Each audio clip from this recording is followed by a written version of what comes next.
Hi friends, ఈరోజు ఈ వీడియోలో అయితే మాత్రం మనం తెలంగాణ స్టేట్కి సంబంధించి బైపీసీ కౌన్సిలింగ్లో బి ఫార్మసీ, ఫార్మా డి, ఇంకా బయోటెక్నాలజీ, పారామెడికల్ సంబంధించి ఇంజనీరింగ్ కోర్సులకు సంబంధించి మనకి కౌన్సిలింగ్ అయితే వస్తుంది. సో ఆల్రెడీ నేను ఫస్ట్ ఫేజ్ కౌన్సిలింగ్ ఇంకా సెకండ్ ఫేజ్ కౌన్సిలింగ్ సంబంధించి ఇంకా అదేవిధంగా స్పాట్ అడ్మిషన్ సంబంధించి కూడా వీడియోస్ చేసి పెట్టాను. సో ఆ డేట్స్ అన్ని కంప్లీట్ డేట్స్ అనేవి నేను మీకు వీడియోస్ చేసి పెట్టాను కాబట్టి సో మీలో ఇంకెవరినైతే చూడకపోయినట్లయితే ఖచ్చితంగా చూడండి. ఇక ఫస్ట్ ఫేజ్ కౌన్సిలింగ్ సంబంధించి మనకి అక్టోబర్ 19th నుంచి స్టార్ట్ అవుతుంది. సో అదేవిధంగా సెకండ్ ఫేజ్ నవంబర్ 4 నుంచి స్టార్ట్ అయితే అవుతుంది ఫ్రెండ్స్. సో ఈ పద్ధతిలో అయితే మాత్రం మనకి స్టార్ట్ అయితే అవుతుంది. సో ఇందులో భాగంగానే మనకి ఈ యొక్క ఏదైతే మనకి అక్టోబర్ 19th స్టార్ట్ అయిపోయి కౌన్సిలింగ్కి రిజిస్టర్ అవ్వడానికి ఏ డాక్యుమెంట్స్ కావాలి, ఏ డాక్యుమెంట్స్ ప్రీ ప్లాన్డ్గా మన దగ్గర ఉన్నట్లయితే రిజిస్ట్రేషన్ అప్పుడు మనకి ఎలాంటి ప్రాబ్లం ఉండదని చెప్పేసి మనం వీడియో డిస్కస్ చేసుకోబోతున్నాం. సో చివరి చూడడానికి ట్రై అయితే చేయండి. సో ఇది టీజీ ఈఐపీసెట్ ఫార్మసీకి సంబంధించి official website. So official website link మీకు డిస్క్రిప్షన్ కూడా ప్రొవైడ్ చేస్తారు. సో ఒకవేళ మీకు డౌట్ ఉన్నట్లయితే ఖచ్చితంగా చెక్అవుట్ అయితే చేయండి. ఇక దాంతోపాటు చూసుకున్నట్లయితే మీ ఇక్కడ డీటెయిల్ నోటిఫికేషన్ ఉంటుంది. ఆ లింక్ని క్లిక్ చేశారనుకోండి మీకు పీడిఎఫ్ డౌన్లోడ్ అవుతుంది. సో పీడిఎఫ్లో వచ్చేసరికి మీకు మొత్తం A to Z డీటెయిల్స్ అనేవి ఉంటాయి. సో అందులో భాగంగానే ఇందులో నేను మీకు డాక్యుమెంట్స్ ఏజెడ్ కావాలని చెప్పేసి చూపించబోతున్నాను.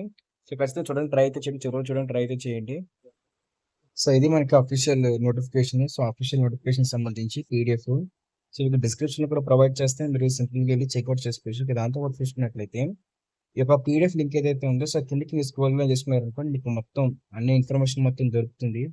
సో ఇక్కడ మీకు ఫస్ట్ ఫేజ్ సంబంధించి డేట్స్ ఫ్రెండ్స్, ఇంకా అదేవిధంగా సెకండ్ ఫేజ్కి సంబంధించి డేట్స్, ఇక స్పాట్ అడ్మిషన్కి సంబంధించి ఒక స్టార్టింగ్ డేట్ అయితే ఇచ్చారు. సో ఎలిజిబుల్గా సో అంతకన్నా ముందు మీరు ఎవరైతే రిజిస్ట్రేషన్ చేయించుకుంటారో డాక్యుమెంట్స్తో పాటు కొంత అమౌంట్ అయితే పే చేయాలి కదా. అమౌంట్ మీకు చూపిస్తాను. సో అమౌంట్ పే చూపించిన తర్వాత మీరు సింపుల్గా అయితే మూవ్ అని అయితే అవ్వచ్చు.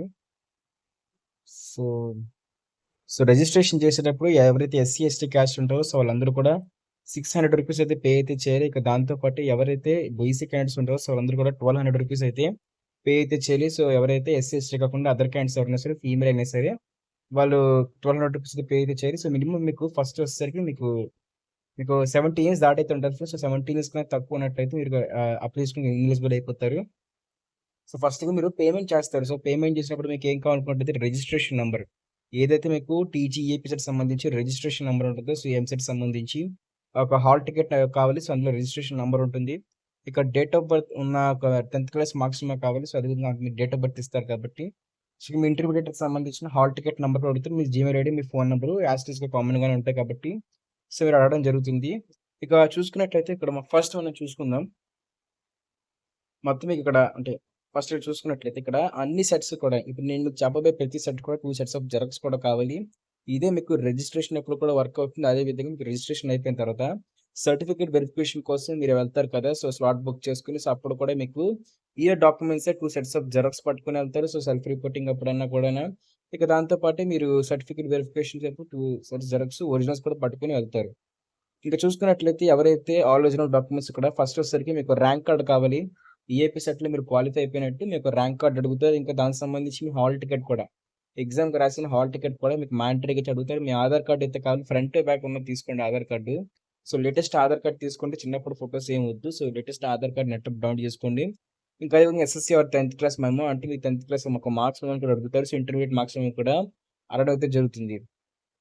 ఇక ఇవన్నీ కూడా ఒకవేళ మీకు రాకపోయినట్లయితే వెళ్ళి మీ కాలేజ్ దగ్గరికి వెళ్ళి ఇప్పుడే తీసుకోండి. ఇంకా మీ కాలేజ్లోని 10th class marks, inter marks వదిలేసినట్లయితే సో ఇప్పుడే వెళ్ళి తీసుకోండి. ఎందుకంటే మీకు కౌన్సిలింగ్ అప్పుడు ఒరిజినల్ డాక్యుమెంట్స్ చూపించమంటారు. సో ఖచ్చితంగా చూపించాలి. చూసి వెరిఫై చేస్తేనే మీకు నెక్స్ట్ ప్రాసెస్కి వెళ్తుంది. అప్పటికప్పుడు మీరు కాలేజ్కి వెళ్ళి తీసుకురావడం కష్టం కాబట్టి సో ఇక్కడ 10 days టైం ఉంది కాబట్టి సో ఈ రోజే వెళ్ళి మీరు సింపుల్గా వెళ్ళి సర్టిఫికేట్స్ మొత్తం గ్యాదర్ చేసుకోండి. ఇంకా అదేవిధంగా ఇంటర్మీడియట్ అయిపోయిన తర్వాత మీకు ఇక్కడ 6th నుంచి ఇంటర్మీడియట్ సెకండ్ ఇయర్ వరకు కూడా మీకు స్టడీ సర్టిఫికేట్లు అయితే కావాలి.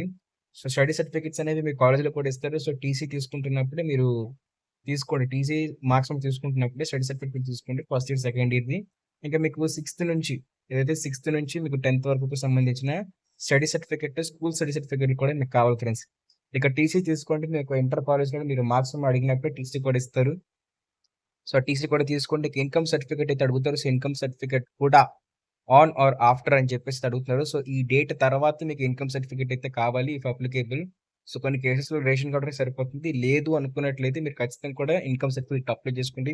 మీకు 7 days కల్లా కూడా ఇన్కమ్ సర్టిఫికేట్ అనేది వచ్చేస్తుంది కాబట్టి సో ఇంకా కంగారు అయితే పడకండి. ఇన్కమ్ సర్టిఫికేట్ని అప్లై చేసుకున్నా సరే ఈజీగా సరిపోతుంది ఫ్రెండ్స్. ఇక దీంతో పాటు ఈడబ్ల్యూఎస్ సర్టిఫికేట్ ఎవరైతే ఈడబ్ల్యూఎస్ కేటగిరీ వాళ్ళు ఉంటారో, సో వాళ్ళు ఈడబ్ల్యూఎస్ సర్టిఫికేట్ కూడా తెచ్చుకోండి. సో ఈడబ్ల్యూఎస్ సర్టిఫికేట్ కూడా మీకు 2024 నుంచి 2025 తహసీల్దార్ అయితే ఇవ్వాలి. ఇక క్యాస్ట్ సర్టిఫికేట్ మీ యొక్క స్టేట్ గవర్నమెంట్ సంబంధించిన క్యాస్ట్ సర్టిఫికేట్ ఏమైతే ఉంటుందో, సో ఆ క్యాస్ట్ సర్టిఫికేట్ కావాలి. ఓబీసీ సర్టిఫికేట్ కావద్దు. క్యాస్ట్ సర్టిఫికేట్ కావాలి. ఇక residence certificate for a period of 7 years proceed with qualifying examination in case whether the candidates has a no institutionalized education. ఇక్కడ సింపుల్‌గా చూసుకున్నట్లయితే ఒకవేళ మీరు అంటే ఏపీలో ఉన్నవారైతే మాత్రం ఖచ్చితంగా రెసిడెన్స్ సర్టిఫికేట్ చేయించుకోండి. తెలంగాణ దీనికి అప్లై చేసుకుంటున్నప్పుడు. లేదు అనుకున్నట్లయితే ఒకవేళ మీరు నాన్ లోకల్ క్యాండిడేట్స్ అయినా సరే మీరు రెసిడెన్స్ సర్టిఫికేట్‌ని మీ యొక్క లోకల్ ఎంఆర్ఓ దగ్గరికెళ్లి చేయించుకోవాలి. ఇన్ రెస్పెక్ట్ టు నాన్ లోకల్‌కి in order to consider them allotment అంటే అన్‌రిజర్వ్డ్ సీట్స్ ఫాలోయింగ్ సర్టిఫికేట్స్ చెప్పి న్యూట్రల్ సర్టిఫికేట్ రెసిడెన్స్ సర్టిఫికేట్ అయితే కావాల్సిన రెసిడెన్స్ సర్టిఫికేట్ అనేది ఖచ్చితంగా మీరు చేయించుకోవాలి. Candidates resident the state for a total period of candidates including outside the state. So ఈ విధంగా మీరు ఒకవేళ నాన్ లోకల్ క్యాండిడేట్స్ అయితే రెసిడెన్స్ సర్టిఫికేట్ చేయించుకోండి. ఇక దాంతో పాటే ఒకవేళ మీ పేరెంట్స్ ఎవరైనా సరే గవర్నమెంట్ ఎంప్లాయీస్ గాని ఏమైనా అయ్యి ఉన్నట్లయితే, మీరు గవర్నమెంట్ ఎంప్లాయీస్ గాని అయినప్పుడు ఏంటంటే మీరు తిరుగుతూ ఉంటారు కదా! సో ఒక స్టేట్ నుంచి ఇంకో స్టేట్, ఒక లొకేషన్ నుంచి ఇంకో లొకేషన్‌కి మీరు డైలీ ట్రాన్స్‌ఫర్ అవుతూ ఉంటారు కాబట్టి సో ఎవ్రీ ఇయర్ దానికి సంబంధించి మీ యొక్క ఫాదర్ లేదా మదర్ మీ ఇంట్లో ఎవరి వల్ల అయితే ఆ గవర్నమెంట్ జాబ్ రావడం వల్ల మీరు ట్రాన్స్‌ఫర్ అవుతున్నారో సో వాళ్ళకి సంబంధించిన ఎంప్లాయ్‌మెంట్ డీటెయిల్స్ సో ఆ ట్రాన్స్‌ఫర్‌కి సంబంధించి కూడా డీటెయిల్స్ కూడా అడుగుతారు. సో అవి కూడా ఖచ్చితంగా మీరు చూపించాలి. అప్పుడు చూపించినప్పుడు మీకు నాన్ లోకల్ క్యాండిడేట్స్ కూడా మీకు సీట్ అనేది ఇవ్వడం జరుగుతుంది. ఇక మైనారిటీకి సంబంధించి కూడా ఎవరైతే క్రిస్టియన్స్, ఇంకా హిందూస్, ముస్లిమ్స్ ఉంటారో సో వాళ్ళకి సంబంధించి కూడా మైనారిటీకి సంబంధించిన సర్టిఫికేట్స్ అనేవి ఉంటాయి కాబట్టి వాటిని పట్టుకొని వెళ్ళినట్లయితే మీకు హెల్ప్‌ఫుల్ అయితే అవుతుంది. ఎవరైతే మైనారిటీ స్టడీస్‌ని యెస్ అని పెడతారు.